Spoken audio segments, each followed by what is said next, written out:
Fala, povo lindo! Chegou o friozinho, hein? Vamos para chocolate quente, uma pipoquinha, né? Estudar inglês, isso mesmo. É o seguinte, povo lindo, hoje, na sequência, a gente vai trabalhar uma matéria conhecida como Question Tags. Vocês devem se lembrar disso.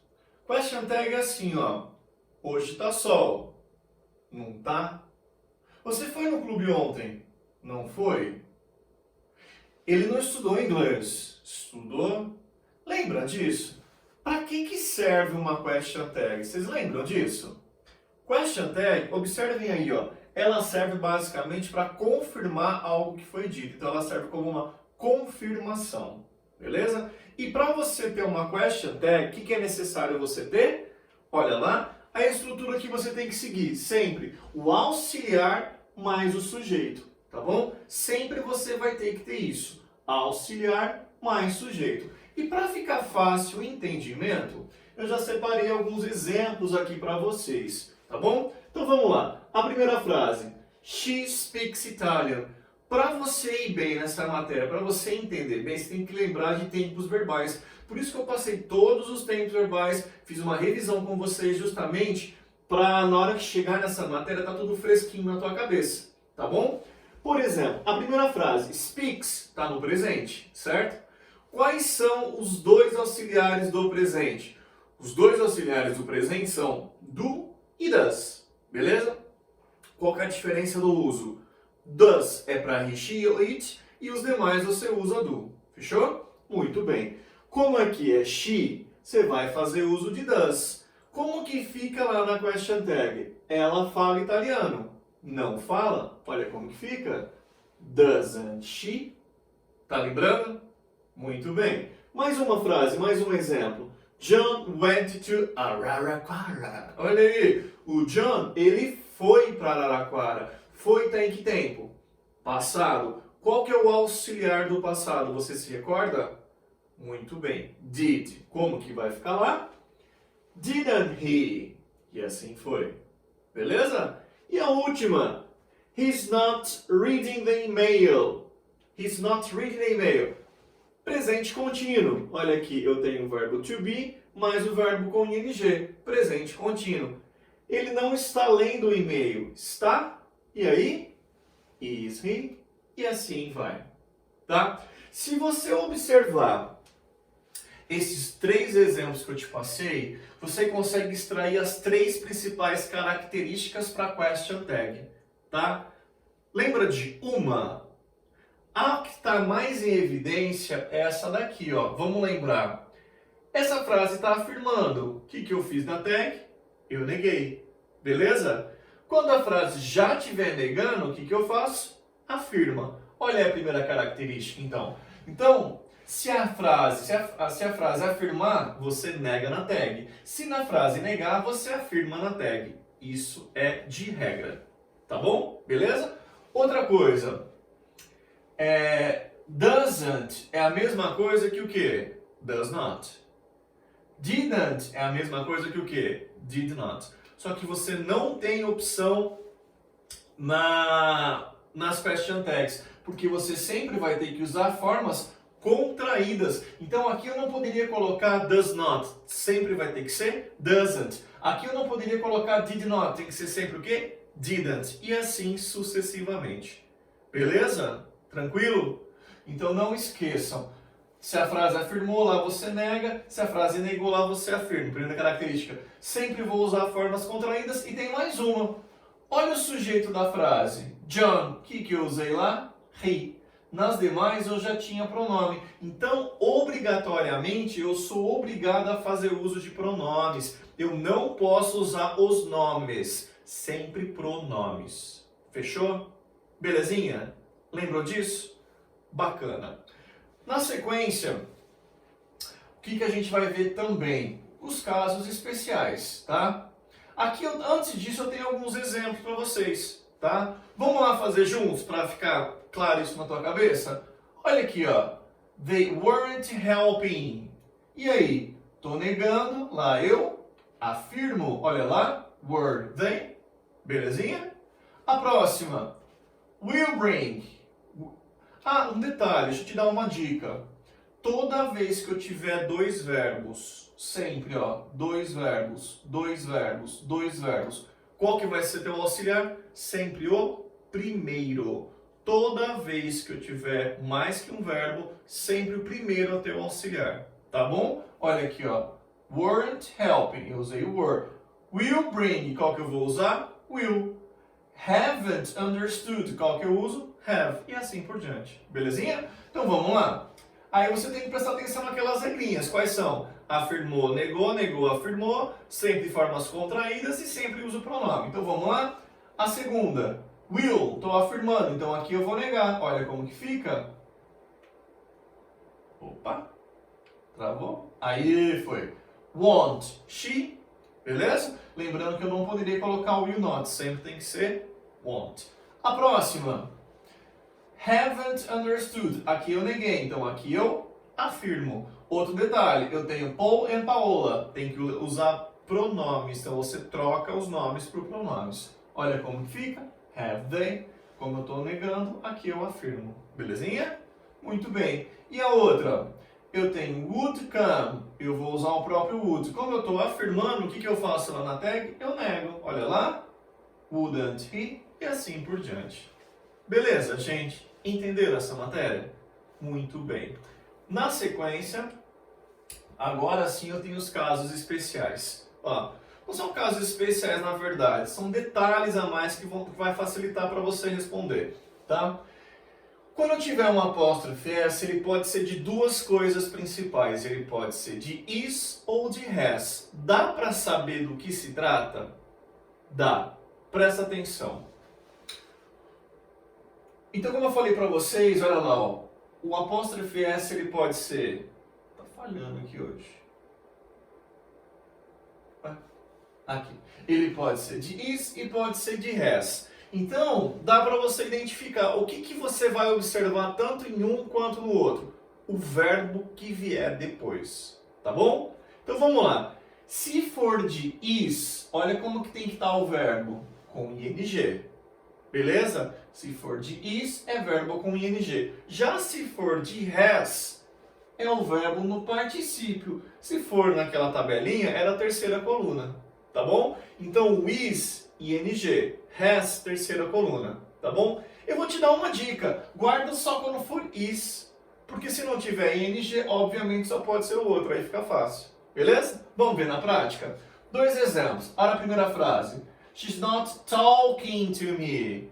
Aqui tem ing, então já dá para saber que isso daqui se trata de is. Como eu estou afirmando, o que eu faço lá?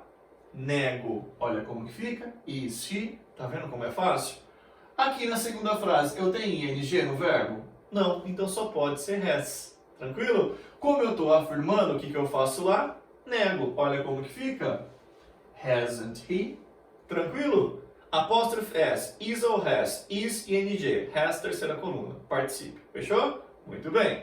Próximo. A próxima coisa que pode aparecer para você é o apóstrofe D, que ele pode ser de duas coisas principais também. Presta atenção. Pode ser de had e pode ser de would. Beleza? Então a primeira coisa para ser o apóstrofe D é had, a segunda é would. Só que aí eu tenho duas possibilidades para ser cada um deles. Tá? A primeira situação para ser had é a palavra better. A expressão had better significa seria melhor. Belezinha? Próxima opção. A primeira opção para ser would é a palavra rather. Lembrando que a expressão would rather é preferiria. Beleza? Então, de novo, primeira opção para ser had é a palavra better. Primeira opção para ser would é a palavra rather. Fechou? Segunda opção para had. Você vai achar um verbo na terceira coluna, tá? No particípio. Se for de would, esse verbo ele vai ter que estar no infinitivo, detalhe, sem o to. Então, o verbo normal sem o to. Beleza? De novo, primeira opção para ser had é a palavra better. Segunda opção para ser had é o verbo na terceira. Primeira opção para ser would é a palavra rather. Segunda opção para ser would é o verbo no infinitivo sem o to. Beleza? Vamos ver na prática? Olha os exemplos. A primeira frase. Começa pelas palavras, tá? Começa pela ordem que eu te dei, tá bom? Vamos lá, apóstrofe D. Ah, já tem uma palavra. Rather é um indicativo de would. Olha aqui, ó. Então eu já sei que esse apóstrofe D é de would. Como eu estou afirmando, o que eu faço lá? Eu nego. Olha como que vai ficar. Wouldn't they? Olha que fácil, tá bom? Próximo. Apóstrofe D. Eu não tenho nem rather e nem would. Eu não tenho nem better. Então você tem que observar o verbo. Esse verbo eaten, na sua opinião, ele está na terceira coluna ou no infinitivo sem o to? Eaten é a terceira coluna. Então eu sei que é de had. Tá vendo? Ó? Então como eu estou negando aqui, o que eu faço aqui? Afirmo. Olha como que vai ficar. Had he. Tranquilo, gente? O próxima situação. De novo, apóstrofe D. Agora eu tenho a palavra better. Lembrando que a palavra better é indicativo de had.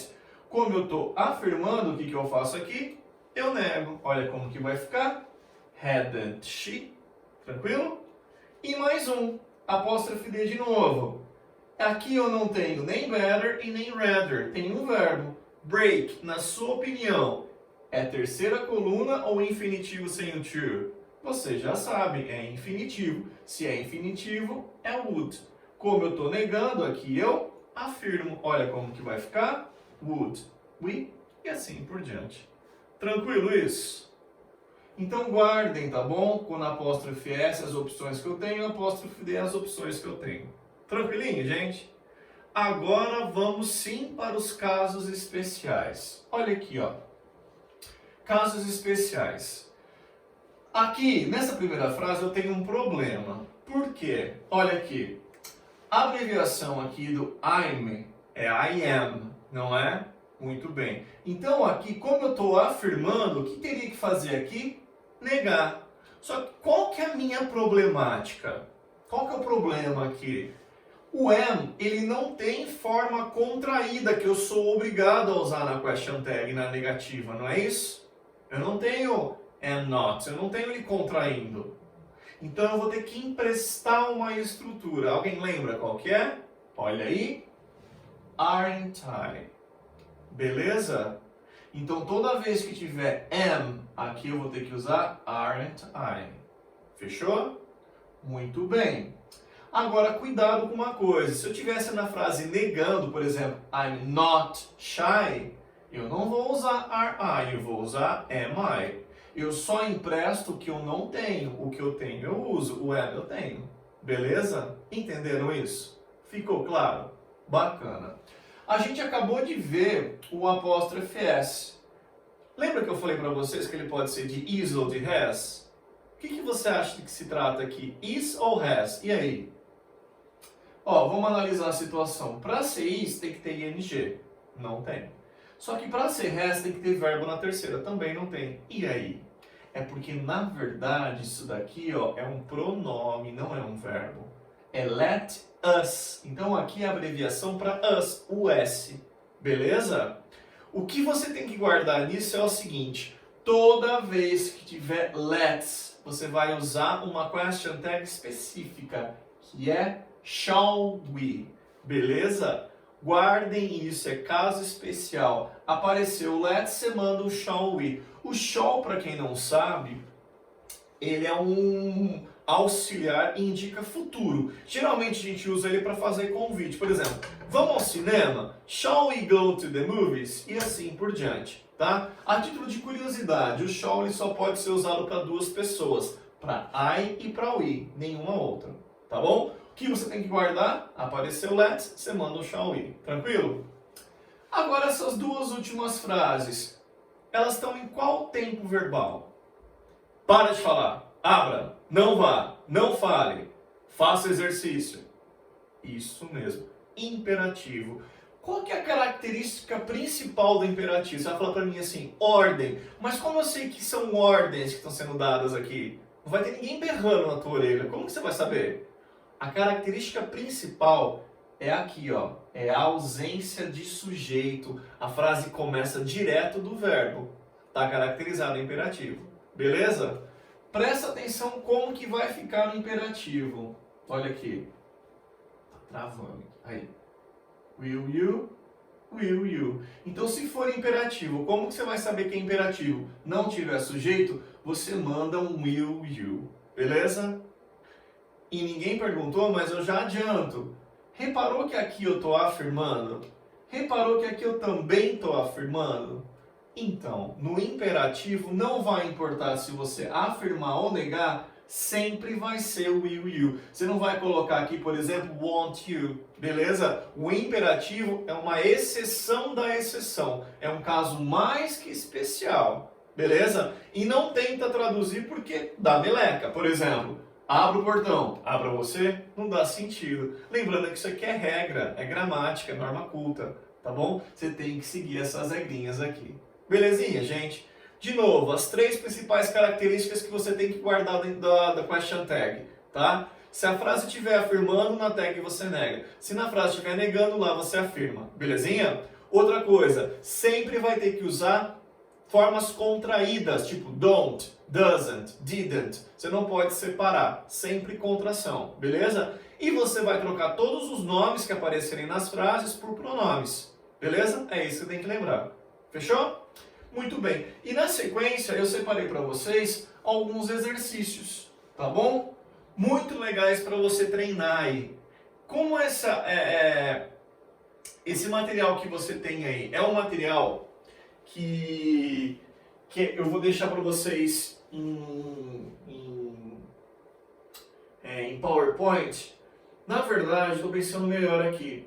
Eu gostaria que vocês fizessem esses exercícios, tá bom? Aí depois eu passo a correção para vocês, tá bom? Depois eu vou dar um print e aí eu deixo no próprio portal para vocês pegarem a correção. Eu gostaria que vocês fizessem para treinar. Então vocês têm aqui de A a P para fazer, justamente para você treinar. Fechou? Belezinha?